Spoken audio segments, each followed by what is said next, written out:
Woo! It's me again, bitches! Yeah. Doing another My Little Pony reading! But it isn't mine this time. It's one of my favorite fanfics, and it's very well written, and I found it on Equestria Daily. And shit. It's gonna be rushed, and since this isn't my own, I'm probably going to stutter even more, so... it's not gonna be the best. But, there's 3 books to this, and I will be recording all of them.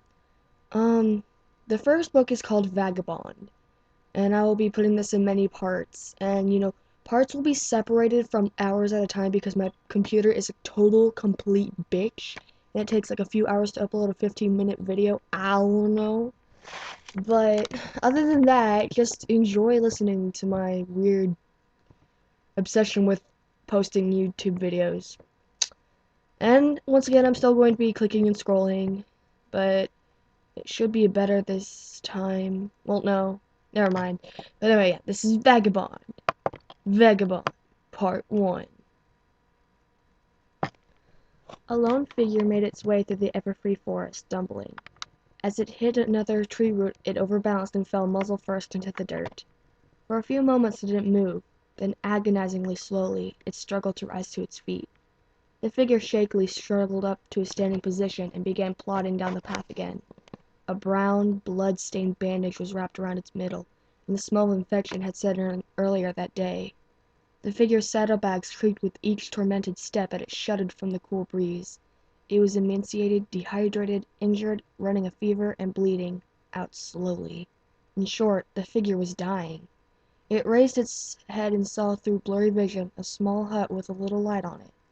The figure let out a shuddering sigh as tears began to flow down his face. It smelled like pony. It turned away from Zikora's hut and headed unknowingly toward Ponyville. Its mind slugged through its lips. Can't hurt any pony again, it slowly rasped. The tears were thick and had a muddy consistency due to the level of extreme dehydration the figure was suffering from. It stumbled from side to side, swaying almost drunkenly down the path. It kept walking for several more minutes, coming only to rest on a cresting of the hill that would bring Ponyville into view. A loud rush of wind caused the figure to look around, and it saw nothing, so it after its mind began creeping for semblance of life. Wonder what day it is. Is my sentence finally finished? It was the last conscious thought the figure had. It collapsed into the dirt. Its eyes closed and it lost consciousness. The sky's color gradually changed from a bright, excited blue of day to a calmer, more restful and peaceful deep blue, almost black of evening. The birds lazily flapped their back to roost for the night, and the animals headed back to their dens, warrens, caves, drafts, or holes to sleep peacefully through the cool night. Princess Luna gradually brought up the moon, and the land of Equestria began to fall into slumber once again. Twilight and Spike bedded down into their respective mattresses, covered themselves with respective sheets, blankets, and rather disrespectfully began a record-breaking snoring competition in the deep, dark quiet of the library. Pinkie Pie had ceased wolfing down her sweets about an hour before she was already heading for the inevitable sugar crash she enjoyed every night. She turned off the lights downstairs and staggered up towards her room, eyes blurring, speech slurring, legs wobbling. She reached towards the bedroom and flipped the light switch in passing 2 steps and collapsed into her bed, already asleep before any part of her even touched the pillow. Rarity had laid her head back into the pillow just so, not to mess up her hair, which was thick with curls. Every curler had been perfectly in place, and she wondered how Applejack or Rainbow Dash could possibly live with themselves. They took absolutely no steps to prepare their looks for the following day. But then again, their lives didn't depend on the sales and that those sales didn't depend on good advertising, which constantly displayed on their own bodies. Rarity had a responsibility, not only to herself, but Sweeney Belle, her partners, the business, and more than anything else those who constantly doubted her ideas of fashion, style, and personal pride. Rainbow Dash was having a bit of trouble sleeping, no matter how she flattered, smashed, roughed, rearranged, mauled the clouds, she just couldn't get comfortable. She sighed heavily and leapt off the cloud. Perhaps a quick run from the outskirts of Ponyville will end to the end of every free forest and and back would tire her out through enough to sleep. She sped off against the wind, feeling the resistance of her face. Her chest and her wings sliced through the air like scalpel-like precision. She tucked her legs against her undercarriage and lowered her head level in line with the rest of her body, streaming her like a missile. Just for fun, she spun, her wings making corkscrew patterns in the clouds, simply enjoying the feel of her speed. Applejack was visiting Fluttershy. Wyona had taken sick, and Applejack didn't want to take her into the vet. Well, more to the point, she trusted Fluttershy, first of all, and second, she didn't have the much money to pay for the vet for his professional, if very expensive skills. The two girls were sleeping in ships, whilst making sure that Wyona didn't take a turn for the worse. They were both tired of the fact that Angel kept paying attention and didn't help matters much. To placate the bunny, Fluttershy suggested that to sleep with him between her hooves. Hopefully it would comfort him. Fluttershy loved him, but sometimes he could be a bit of a pain when he wanted something. It was Fluttershy's turn to sleep. She curled up on a couch, and Angel hopped on between her hooves and snuggled down for 4 hours of fitful sleep. Back at Sweet Apple Acres, Big Macintosh was dozing silently. Applejack was always amazed that he didn't snore. He was so big, but it just goes to show, you can never tell. Apple Bloom was sleep crusading with her cutie mark, tossing and turning constantly, occasionally growling at some fearsome foe that kept her from it. Rainbow Dash spotted someone on the path to Zeccora's as she sped past. Huh? She wondered out loud. Who the heck would be heading to Zeccora's at this time of night? The only ones who even visit her are my friends, and I. Better take a look. She banked and came around. She saw the figure collapse on the path and immediately landed. Hey, she said, nudging the other pony with her hoof. Rainbow Dash received no reply. Man, don't tell me I have to carry you two. She stopped. Where's the nearest place? She wondered silently. The answer came to her almost instantly. Duh, Fluttershy's. I hope she can do something. Dash nosed the unknown pony over her head, and in a few failures managed to fire a pony's carry right between the wings and neck, or rather tight fit.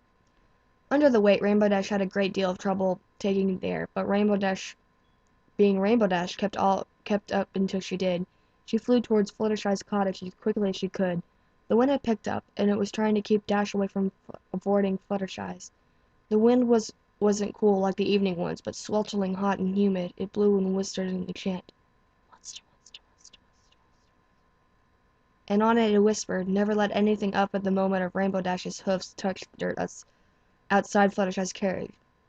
Rainbow was panting hard from her exertions, sweat drifting up from every follicle of hair, mane, and tail. As she raised a hoof and stuck on Fluttershy's cottage door, the bell tolled at the hour of midnight. Rainbow Dash flinched involuntarily when a peal of lightning and thunder shook the ground. Rainbow Dash was facing Fluttershy's cottage when a lightning flashed behind her back. For a brief instant, Dash thought she could see a silhouette of a dead pony's face in the pages of glass sitting at Fluttershy's front door. The face was that of a red pony girl, roughly the same age of Pinkie Pie. It was horribly deformed, as some terrible force had bulged into a mushy pulp. The eyes had burst, leaving only bloody sockets behind, and the mouth looked like it was moving, even though the lower jaw had already been ripped off. Rainbow Dash reared back, screaming silently at the terrifying sight. Sound seemed to Dash to be cut off for an instant, as she heard the dead pony's face.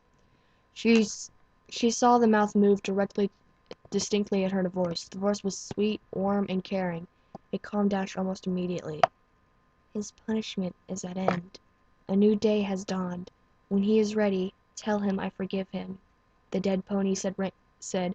Rainbow Dash called out to her soundlessly. Wait, who are you? Aberquist, the face said, and it spoke of the nature. The face knit beside itself back together, revealing a startlingly beautiful Pegasus filly with silver-green mane and a tail. Rainbow Dash looked closely as she could at the Pegasus turned sideways. There, on her flank, was a pair of ballet slippers. The vision of Aberquest shifted into the face of Applejack. Rainbow? What in Oh my word! Applejack yelled as she spotted the unconscious pony on Rainbow Dash's shoulders.